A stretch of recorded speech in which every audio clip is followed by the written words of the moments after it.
El reencuentro con la antigüedad en la segunda mitad del siglo XVIII ya significó un primer revival, esto es, una suerte de resurrección de la estética del pasado que a lo largo del siglo XIX explorará las posibilidades de la historia como fuente de inspiración, haciéndose cómplice de ella el artista al encontrarse incapaz de rebasarla.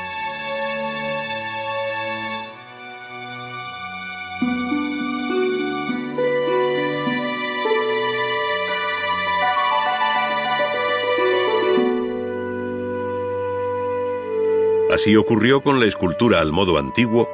cuyo clasicismo radicaba en el tema elegido y en su blanca plasmación material, como muestra la poetisa Safo, de Pradier, o bien con el eclecticismo más atrevido de Max Klinger al enfrentarse a la figura heroica de Beethoven, de efectista concepción y cromática composición marmórea ejecutada a finales de siglo. Otro tanto sucedió en el campo de la arquitectura, donde la antigüedad o la Edad Media marcaron la pauta de edificios tanto religiosos como civiles, es decir, desde la terminación de la Catedral de Colonia en 1880 hasta el Hotel de St. Pancras de Londres, proyectado y construido por las mismas fechas en estilo neogótico por Gilbert Scott. Sin embargo, la utilización del hierro permitiría nuevas metas a la arquitectura, más allá del estilo, abriendo un mundo nuevo y pleno de posibilidades.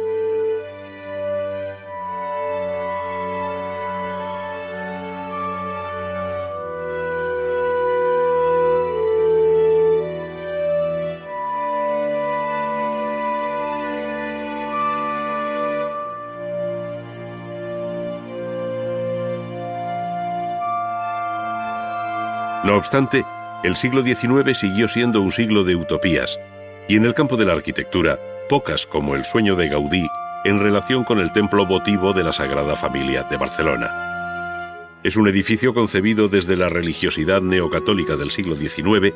y proyectado a lo largo de muchos años a caballo entre los siglos XIX y XX. Gaudí solo pudo dirigir la fachada del Nacimiento, en un estilo que enlaza con la arquitectura gótica de la catedral medieval, si bien con acentos absolutamente originales que le dan una personalidad muy distinta pese a la apariencia puntiforme y neogótica de sus esbeltas y elevadas torres.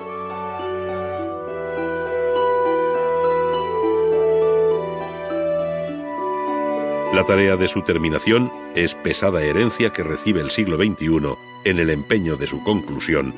lo cual exigiría alterar en esta parte de la ciudad la trama urbana del ensanche de Cerdá.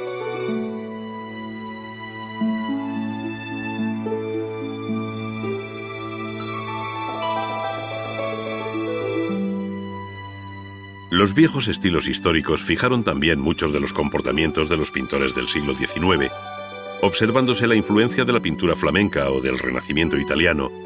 o bien los contrastados juegos de luz de estirpe barroca, cuando no eran los propios acontecimientos históricos los que servían de argumentario tanto a pintores como escultores. El mismo Ingres no dudó en escenificar con forzado dramatismo y regular éxito la muerte de Leonardo da Vinci en manos del rey Francisco I de Francia. En definitiva, la historia acababa imponiendo sus asuntos, llegando a constituir un verdadero género, el cuadro de historia. Pero junto a estas grandes corrientes en las que tienen cabida muchos artistas, otros muchos también se movieron a partir de una visión del arte muy personal y en ocasiones rompedora. Probablemente en ellos reside la verdadera vanguardia del siglo XIX y las propuestas renovadoras más interesantes, comenzando por el propio Goya, el Goya grabador o el Goya pintor, cuya existencia eclipsa el arte de su tiempo entre dos siglos.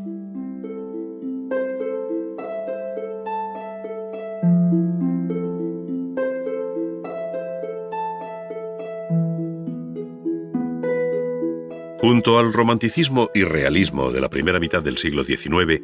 se debe poner en el platillo de la otra segunda mitad al impresionismo y neoimpresionismo, como los movimientos más notables que revolucionarían el arte en general y la pintura en particular. Sin dejarse llevar por esquemas muy rígidos que falsearían la realidad, lo cierto es que después de la Guerra Franco-Prusiana, a partir de 1874, Francia vivió un tiempo absolutamente excepcional en cuanto a actividad artística, haciendo de París el crisol del arte moderno.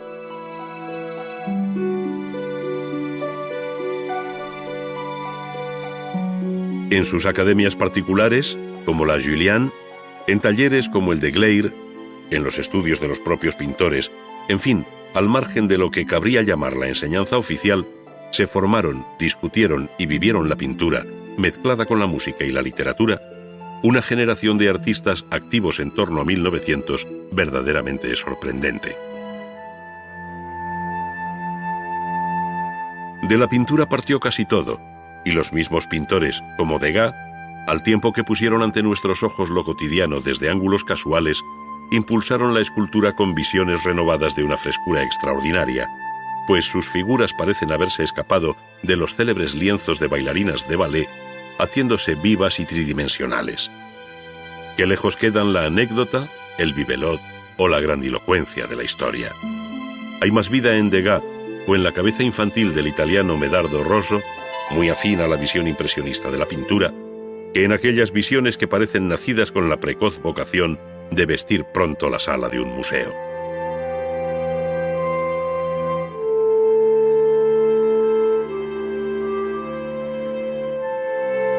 Lo más sorprendente de los últimos 20 años del siglo XIX es que hubo otros muchos movimientos y pintores en torno al impresionismo, como pequeños satélites que llegaron a formar una verdadera constelación, mostrando distintos caminos a la pintura del siglo XX.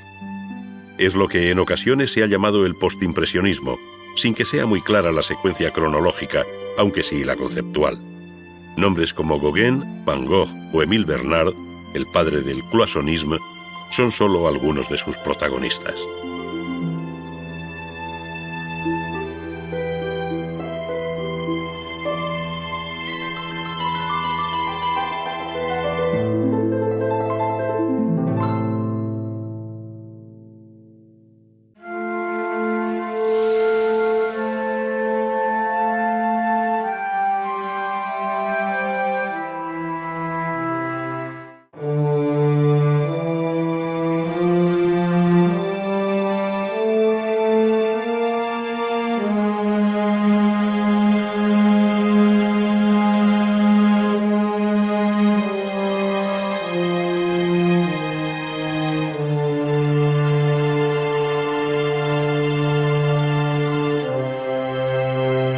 Después de las visiones de Piranesi y de los utópicos proyectos del iluminismo en la línea de Boulez, quedó abierto el difícil camino que habría de recorrer la arquitectura a través del siglo XIX.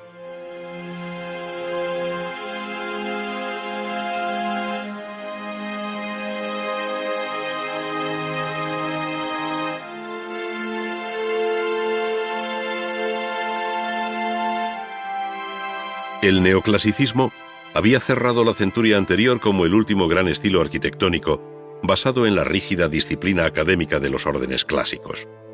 Su imagen llegó a identificarse con el siglo de las luces, encontrándose vinculada a obras tan singulares como el Observatorio Astronómico de Madrid, obra de Juan de Villanueva.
Ante el problema de la definición del nuevo estilo arquitectónico que debía corresponder al siglo XIX,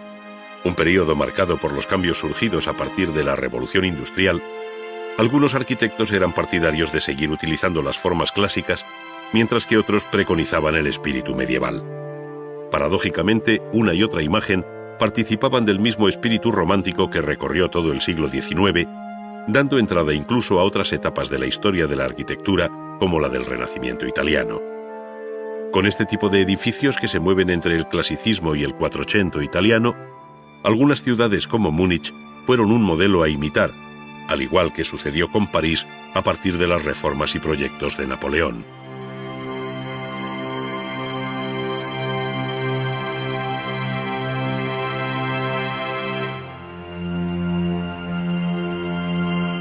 Por otro lado, la última arquitectura neoclásica cobró tintes romanos o griegos, según conviniera, reproduciendo fórmulas vistas en la bóveda del Panteón de Roma o en las estoas griegas, como hizo Schinkel en un mismo edificio, el Altes Museum de Berlín.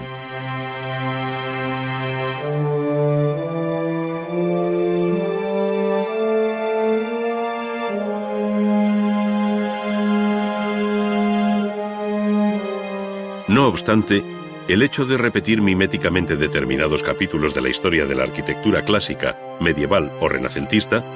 lo que se conoce como revival, no dejaba de ser una situación circunstancial y expectante que se agotaba en sí misma.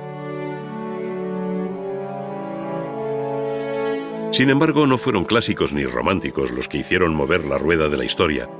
sino aquellos que, persuadidos de que la arquitectura debía responder a las claves filosóficas de su tiempo, optaron por el eclecticismo, esto es, por la selección de aquellos aspectos útiles que la historia ofrecía, pero dispuestos con un nuevo orden, de modo que se adaptara a las necesidades de la sociedad del siglo XIX.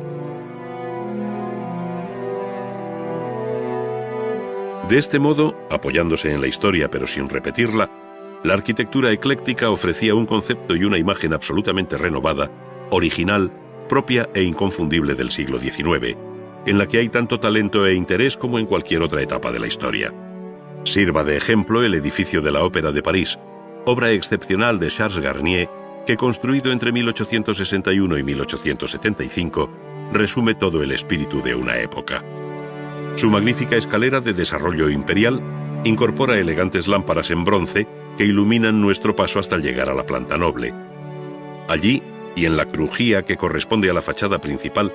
se encuentra el Gran Foyer, espectacular sala que resume lo mejor del estilo del Segundo Imperio, digna sucesora de la Galería de Espejos de Versalles.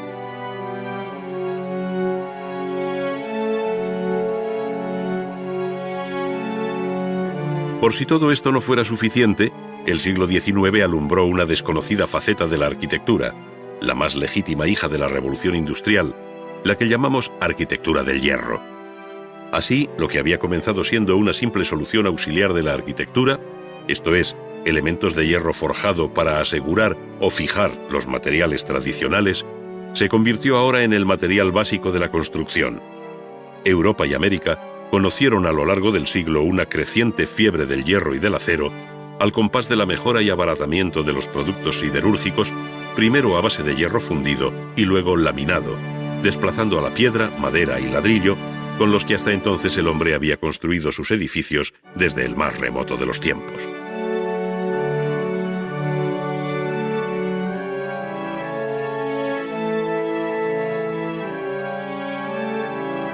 Esto no solo hizo variar los materiales de construcción, sino que posibilitó alcanzar metas nunca soñadas, permitiendo lanzar atrevidos puentes, cubrir espacios de una amplitud asombrosa o levantar los primeros rascacielos de la historia. El apurado cálculo de las nuevas estructuras metálicas, la economía y la ligereza de la construcción reforzó profesionalmente al ingeniero frente al arquitecto, al tiempo que en el campo de la creación se planteaba un serio debate entre el arte y la máquina.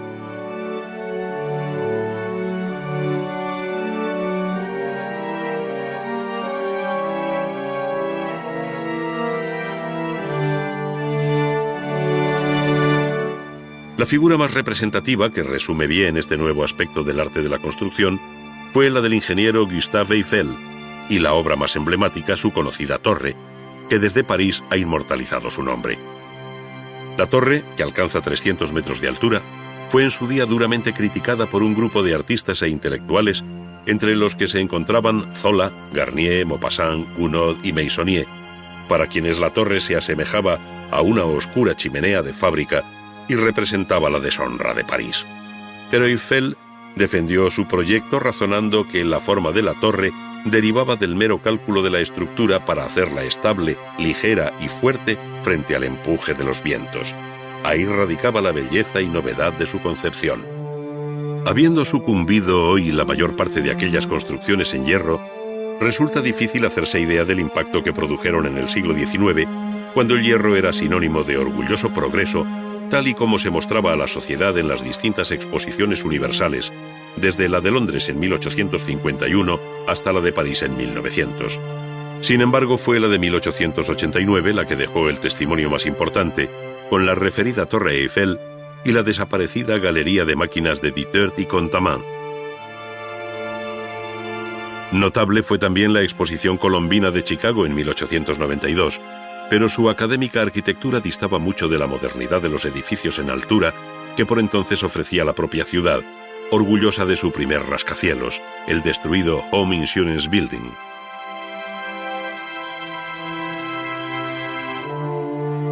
Si bien en otras muchas ciudades americanas se percibe la grandeza de aquellos edificios que acabaron teniendo mucho de mundana catedral,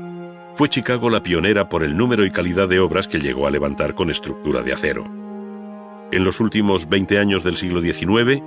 arquitectos como Sullivan proyectaron obras memorables como el Guaranty Building, el Auditorio o los almacenes Carson, todos ellos en Chicago.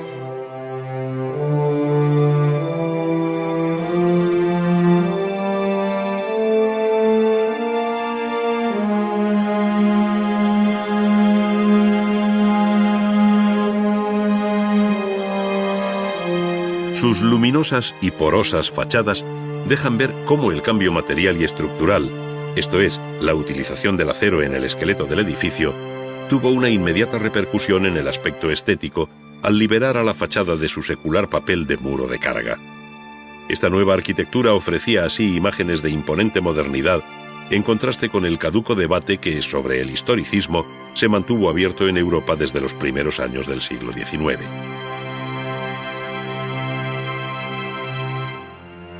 Durante esta centuria, la ciudad conoció igualmente cambios sustanciales, pues agotadas las posibilidades de los núcleos históricos, estos se renovaron al modo de París o bien conocieron ordenados ensanches, como el de Barcelona debido a Ildefonso Cerdá.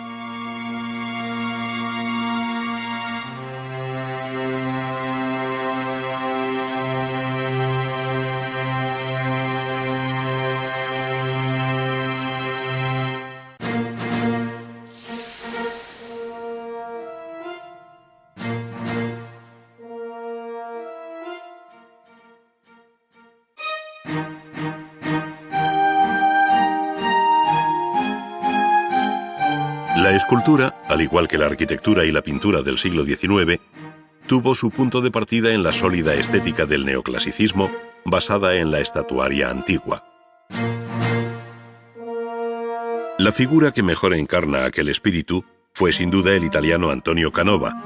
quien, partiendo de experiencias que participan de soluciones vistas en las tumbas papales de San Pedro de Roma, como la tumba de Clemente XIII, alcanzó expresiones propias de gran belleza y serena emotividad, como se desprende del monumento funerario de la archiduquesa María Cristina de Austria.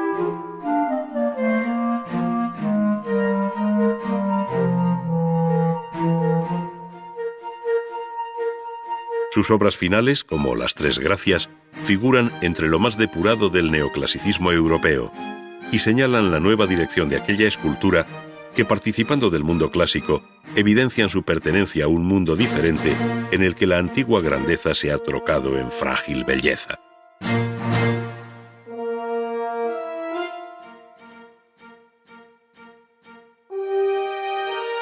Así lo dejan ver todas y cada una de las modernas aproximaciones a la antigüedad, en las que el escultor puso su buen oficio y mejor técnica, pero donde la obra proclama a los cuatro vientos ser hija del siglo XIX.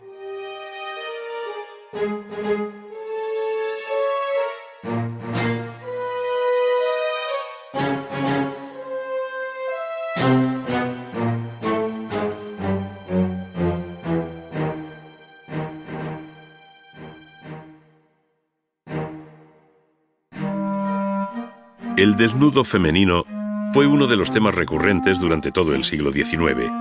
pero rompiéndose el equilibrio de la herencia neoclásica, se aventuró por arriesgados caminos que van del romanticismo al realismo más exigente, al llegar a obtener vaciados de modelos vivos. Solo el nuevo espíritu impulsado por Rodin y el modernismo en general devolvieron a la escultura el interés por la forma más allá de la mera anécdota.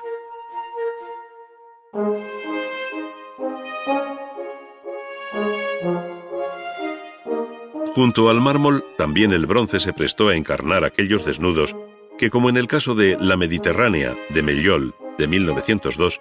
parecen recuperar una perdida y sólida volumetría con algo de arquitectónico en su estructura. Pero aquí estamos ya en los umbrales del siglo XX.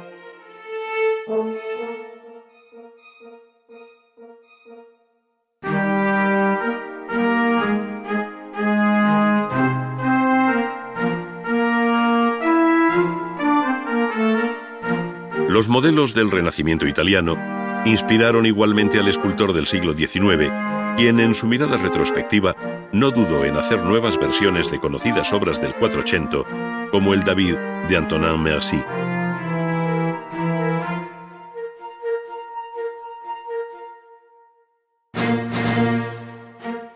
La proliferación de retratos ecuestres, que tienen análogo origen renacentista y posterior desarrollo barroco, constituyen uno de los temas más recurrentes del siglo XIX.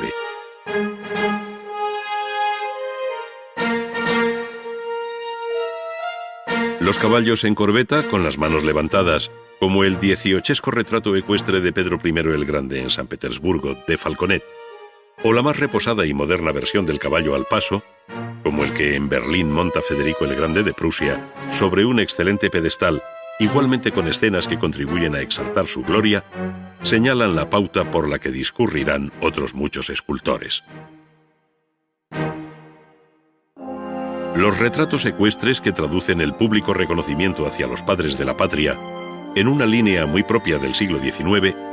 van asociados con frecuencia a conjuntos arquitectónicos de una formidable monumentalidad. Tal es el caso del monumento a Vittorio Emanuele, en Roma,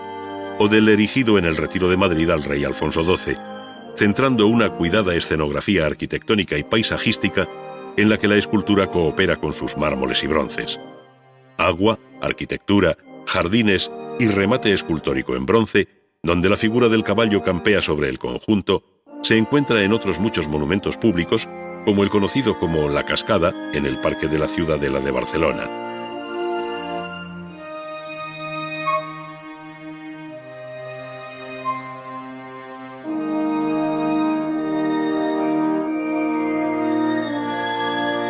La escultura monumental, por la que fueron pasando descubridores como Colón, políticos, artistas, jurisconsultos, científicos o grandes ideas, encontraron su mayor expresión en la colosal Estatua de la Libertad, en la isla que lleva su nombre, en Nueva York. La obra es de Bartoldi, ejecutada entre 1871 y 1884, y se mantiene sobre una formidable estructura interior debida al ingeniero Eiffel, cuya altura total con la base es de poco más de 90 metros. También quedó recogida en los cementerios la memoria de las grandes figuras patrias, dando un tratamiento expresivo y monumental a mausoleos como el que Mariano Benlliure hizo para perpetuar el recuerdo de Julián Gayarre. Pero en el terreno de la escultura funeraria cabe encontrar todo tipo de soluciones sin salir del cementerio parisino de Père Lachaise, como la tumba de Victor Noir, de un realismo dramático difícil de superar, ejecutada por Dalú en 1890.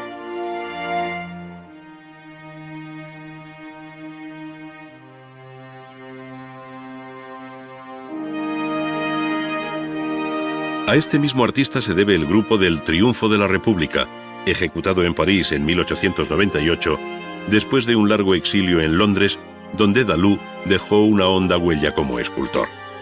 Él y otros artistas como Carpeaux habían hecho de la capital francesa el centro más importante de escultura, junto con Roma, ofreciendo en sus plazas y jardines un verdadero museo al aire libre.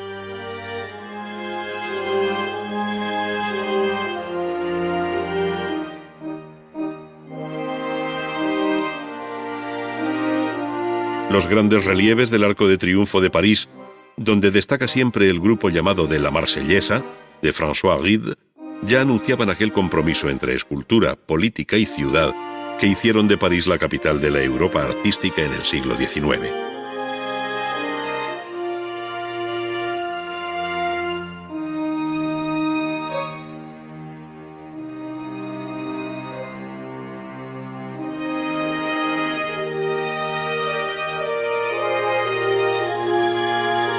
En el terreno del relieve sobresalieron igualmente hombres como Préaux, uno de los más claros ejemplos de la escultura romántica en la que la expresión rebasa la ponderación de las formas. Estas, por el contrario, lograron mayor equilibrio en los relieves del pintor y escultor belga Constantin Meunier, cuyos temas exploran con realismo y cierto carácter épico el mundo del trabajo.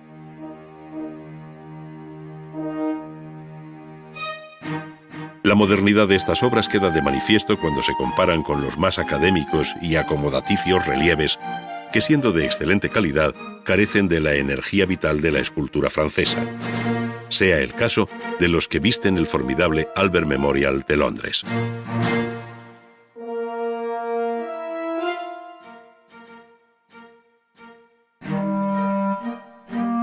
Francia puso punto final a la escultura del siglo XIX con la arrolladora obra de Rodin, que podía ser delicada o enérgica, amable o dramática, según conviniera, como se ve en Los burgueses de Calais, siempre dentro de una poética formal excepcional que va del realismo al impresionismo. Así, lejos de conocer un paulatino declive, la escultura saludó al siglo XX con la fuerza que desprende el Hércules arquero de Bourdelle, obra ya de 1909.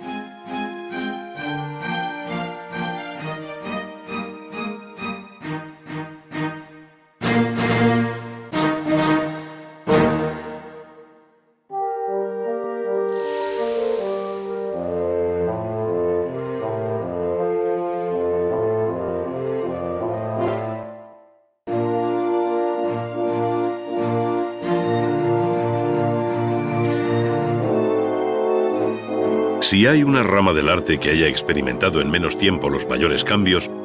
esa es la pintura del siglo XIX.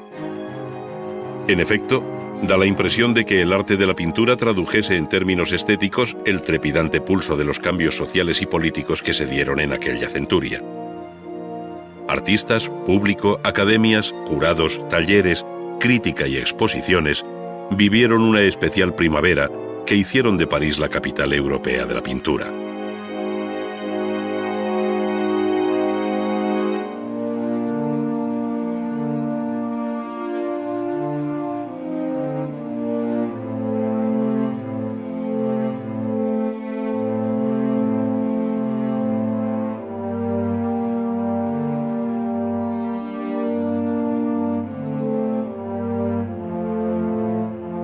Una vez más, hay que recordar que en los últimos años del siglo XVIII se perciben ya algunos síntomas de cambio, especialmente a partir de figuras geniales como Fuseli, Blake y muy especialmente Goya, cuya expresión artística escapa a cualquier intento de clasificación. Sus pinturas y grabados discurren por unos derroteros muy personales, proponiendo imágenes inéditas cuya lectura todavía hoy sigue sorprendiéndonos por su novedad y atrevimiento.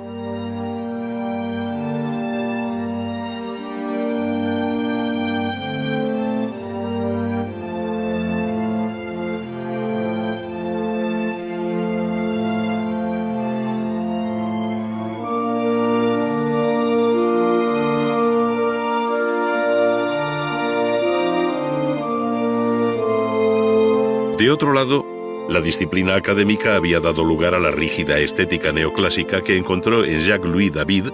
el más claro exponente de aquel gusto que vino a identificarse con el estilo imperio de Napoleón Bonaparte después de haber vivido los distintos episodios de la Revolución Francesa. Después de una estancia en Roma, donde David pintó el Juramento de los Horacios, una de sus obras que mayor repercusión tendrían en Europa,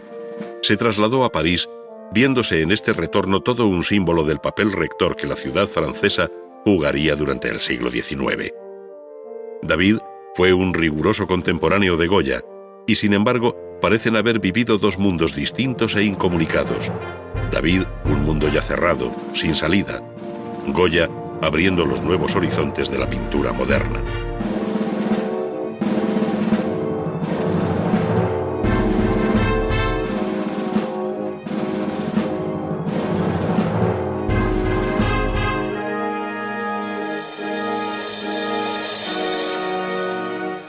Por el taller de David pasaron muchos pintores, entre los que destaca Ingres, que también estuvo al servicio de Napoleón. Su formación clásica no le impidió admirar también a los grandes maestros del Renacimiento y del Barroco, con quienes parece entablar un diálogo a través de sus bellos desnudos femeninos, como el de la gran odalisca, cuya composición general tiene aire veneciano, mientras en el rostro se acusan recuerdos de Rafael. La luz, el color y el exquisito dibujo hicieron de Ingres uno de los pintores más refinados del siglo XIX. Aunque algunos pintores neoclásicos, como Gros, en su cuadro de los apestados de Jaffa, visitados por Napoleón, ofrecen imágenes de una cierta crudeza y realismo, en general concibieron su pintura al margen del compromiso con la realidad cotidiana y social. Esto es precisamente lo que hicieron los pintores románticos con Géricault a la cabeza y su temprana obra de la Balsa de la Medusa, donde la composición abigarrada de estirpe barroca y la crudeza del drama vivido por aquellos náufragos señala el punto de partida de una nueva estética.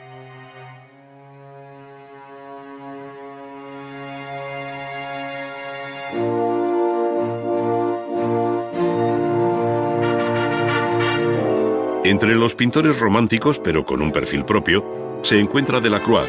el autor de La matanza de Quíos, un cruel episodio de la guerra por la independencia de Grecia. Pero al mismo tiempo es el gran colorista del siglo XIX, como deja ver La muerte de Sardanápalo, una tela de gran formato que se expuso en el Salón de 1827, donde provocó un gran escándalo. Ello se debía a la libertad compositiva, narrativa y cromática de Delacroix, en todo opuesta a la de los pintores neoclásicos que, como Ingres, también expusieron en el Salón de aquel año.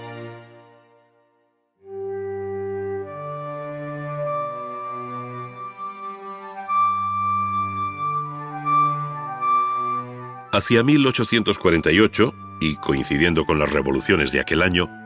apareció una nueva estética que se conoce como realismo, por su actitud contraria a cualquier idealismo y su interés por el mundo del trabajo, del obrero y del campesino, cambiando la épica de los grandes temas históricos, mitológicos o literarios por el de la vida y la gente común. A los nombres de Mollet y Daumier hay que incluir dentro del realismo a Courbet, pintor polémico, amigo de Proudhon y autor del Entierro de Ornans, que el propio artista interpretaba como el entierro del romanticismo. Su visión directa pero respetuosa de la ceremonia, narrada con ojos mortales, fue tenida entonces como una profanación del acto religioso. Buena parte de su obra tuvo algo de manifiesto, de declaración acerca del arte, del hombre y de la sociedad. Sin esta triple dimensión, resulta difícil de entender la complejidad de los contenidos de su monumental lienzo El taller del pintor, donde más allá de la mera expresión artística subyace una clara intención programática en la que se incluye el propio artista. Courbet se autorretrató aquí pintando un paisaje de memoria en El taller, todo lo contrario a lo que hicieron por entonces los componentes del grupo de Barbizon, quienes salieron a la naturaleza para traducir el paisaje natural que tenían ante sus ojos, aunque sin dejar de manipularlo, como sucedió con Théodore Rousseau. Aquella naturaleza virginal, aquella concepción entre panteísta y romántica de la naturaleza, sedujeron a otros muchos pintores que desde ópticas y lugares diferentes hicieron del siglo XIX el siglo del paisaje.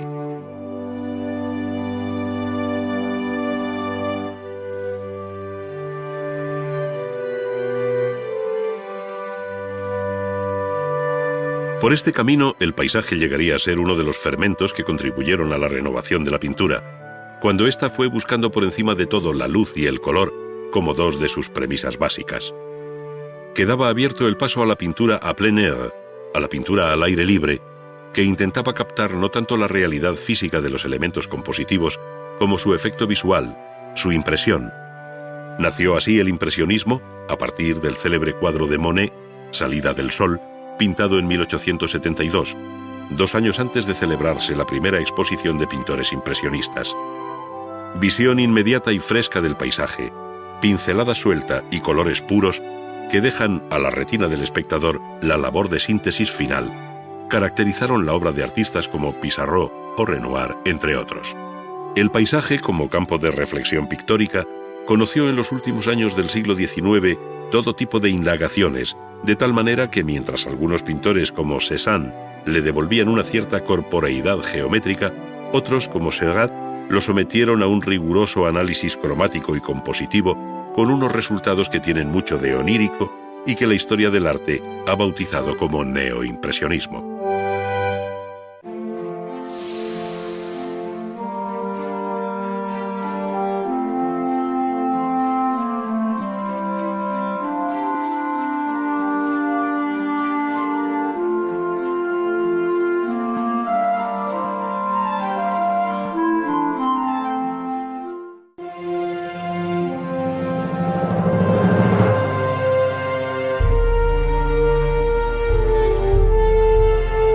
La pintura ha conocido a lo largo de la historia todo tipo de soportes, alcanzando su expresión más amplia y monumental en las grandes composiciones murales. Sin embargo, el arte y la belleza no están sujetos a tamaño alguno, de modo que sobre el sencillo caballete del pintor se han realizado obras maestras con las más variadas técnicas en muy diferentes superficies. Uno de los procedimientos pictóricos más antiguos es el de la encáustica, o pintura a la cera, sobradamente conocido por griegos y romanos, pero de corta presencia en la historia de la pintura, dada la dificultad de su preparación y aplicación. De ella se han ocupado todos los tratadistas, pero básicamente consiste en una mezcla de cera con resina o cola, a la que una vez calentada y derretida se le añade esencia de trementina.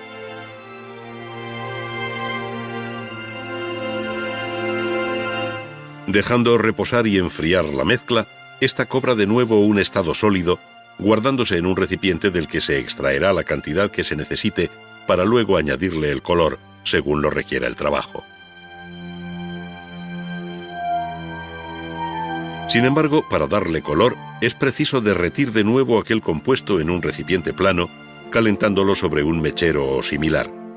Es entonces cuando se añaden los pigmentos, bien con el pincel, bien con una espátula, tiñendo así con su color el compuesto de cera, resina y trementina. Cuando la mezcla está bien ligada y en caliente, siempre en caliente, ya se puede aplicar sobre un soporte que habitualmente es una tabla de madera previamente aparejada.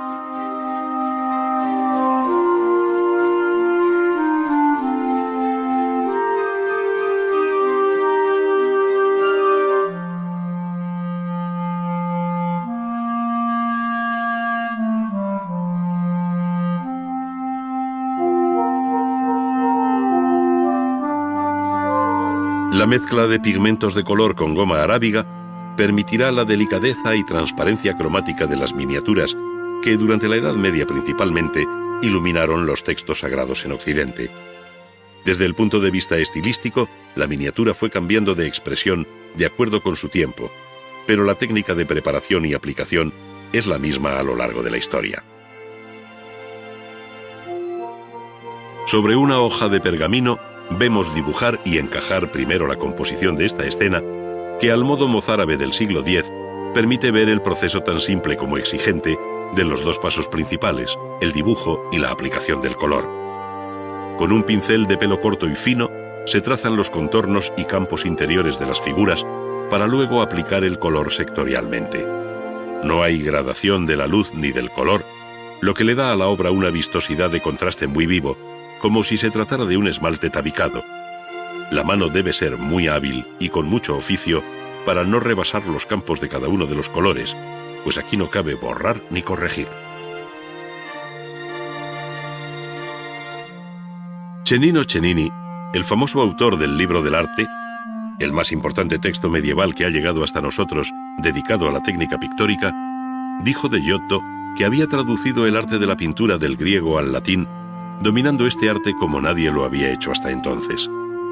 De Giotto se toma aquí el episodio de la Última Cena, pintada al fresco en la capilla Scrovegni de Padua, para imitar su manera, pero sobre una tabla. De nuevo el dibujo se convierte en la base de la pintura, plasmando con bastante cuidado los detalles de cabezas y ropas, y no dudando en adelantar desde el dibujo las zonas sombreadas que luego el color realzará. Inesperadamente toda la composición queda bajo una imprimación de verde tierra uniformemente repartida, sobre la que se aplicarán luego los colores. Es lo que se conoce con el término italiano de verdaccio.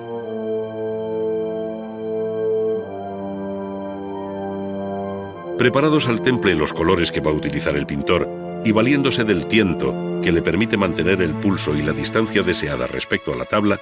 comienza a pintar sobre aquella imprimación verde que subyace en toda la pintura como un telón de fondo.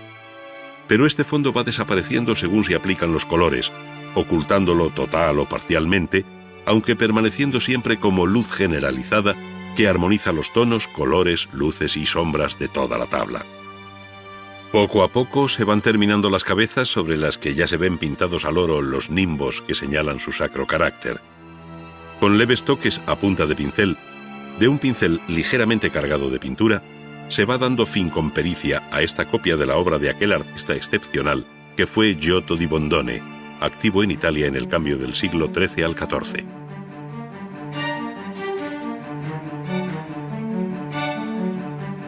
La técnica de la pintura al temple es muy antigua y conoció durante la Edad Media su etapa dorada hasta que surgió la técnica del óleo. El temple utiliza como vehículo y aglutinante de los pigmentos de color la cola o la goma mezclada con agua, pero el verdadero temple se hace con huevo. Para ello se separa cuidadosamente la yema y se mezcla con agua destilada o purificada para añadirle luego el color. Pero cada maestro tiene sus propias recetas, no siendo extraño ver que algunos agregan goma, aceite o resina para retardar así el secado de la pintura y poder trabajar más desahogadamente.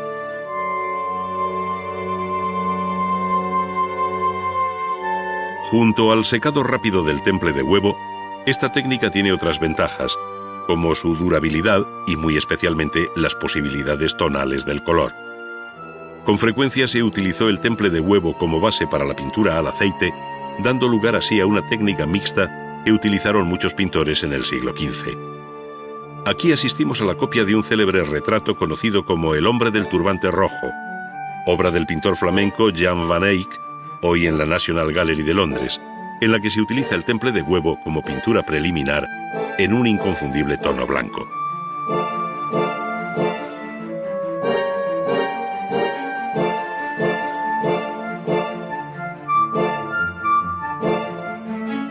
Al aplicar el color rojo en diferentes capas, estas actúan por transparencia, dejando ver el modelado, los detalles y las sombras definidas anteriormente sobre blanco.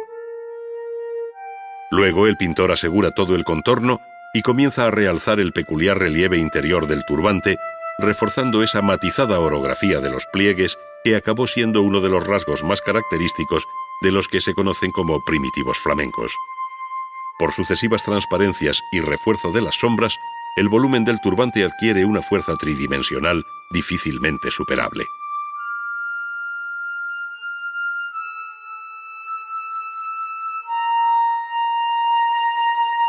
A lo largo del siglo XVI, se fue imponiendo tanto la técnica al óleo como el empleo del lienzo para soporte de la pintura. Este es normalmente de lino y requiere una preparación previa con un apresto de cola para darle imprimación y comenzar a pintar sobre ella. Las imprimaciones, que pueden ir desde tonos muy claros hasta los muy oscuros, tienen un efecto decisivo en el cromatismo final de la obra, por lo que cada artista, según la técnica a emplear, lo elige cuidadosamente. Aquí, en la copia de este autorretrato de Tiziano, que se encuentra en el Museo del Prado, la imprimación responde a un tono medio, y sobre él, con la técnica suelta que caracterizó la obra final del gran maestro veneciano, se van dando los colores, pero conservando el de la imprimación como base y referencia cromática. Los colores van diluidos en aceite de linaza, sucediendo a los rápidos barridos del pincel los toques leves que sacan y acentúan las luces de la obra. Tiziano tenía aquí cerca de 90 años, coincidiendo prácticamente con la visita de Vasari, quien lo encontró viejísimo pero con el pincel en la mano, tal y como el propio artista se representó en este lienzo.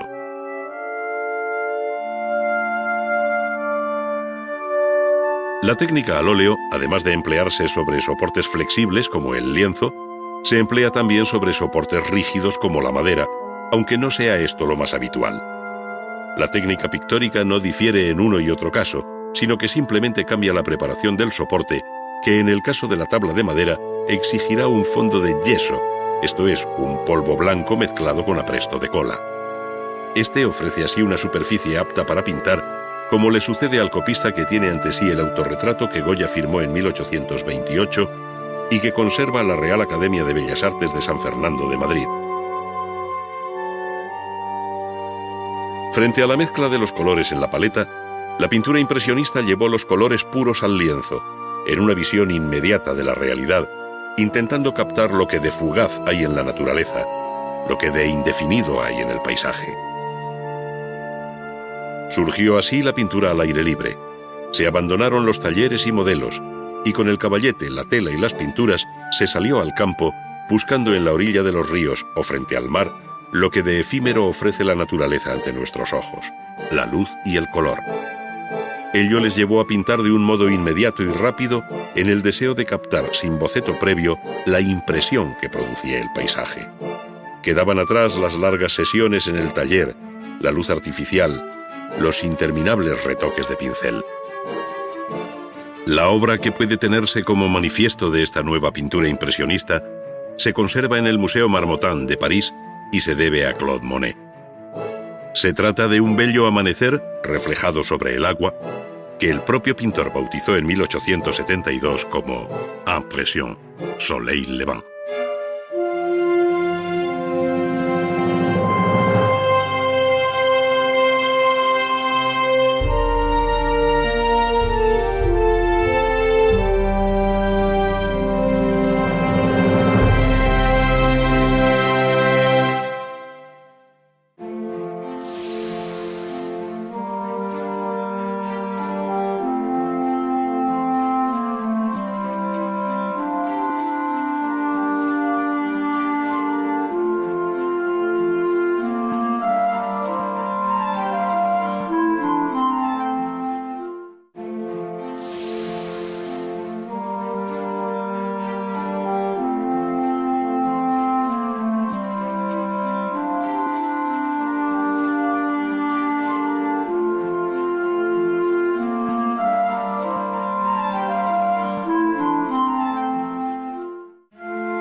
Bienvenidos a Ars Magna, un viaje por la historia del arte en 10 capítulos.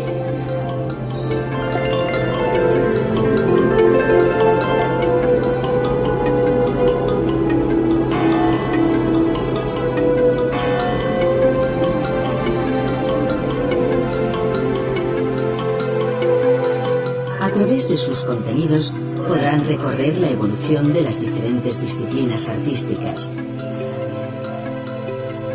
conocer el arte producido en los 5 continentes y descubrir las técnicas empleadas por pintores, escultores, artesanos y constructores.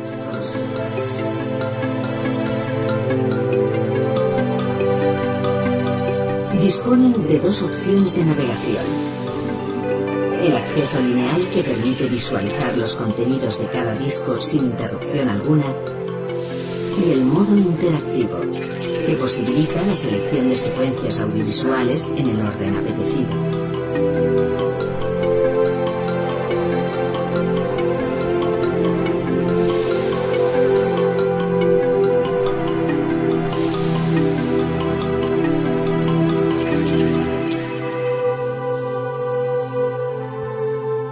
Sumando a distancia les permitirá recorrer y seleccionar las opciones dispuestas en los distintos menús.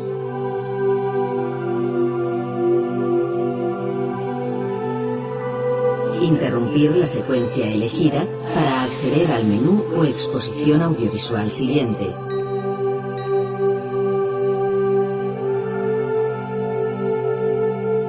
Cambiar el idioma de consulta sin interrumpir la seqüència en curso.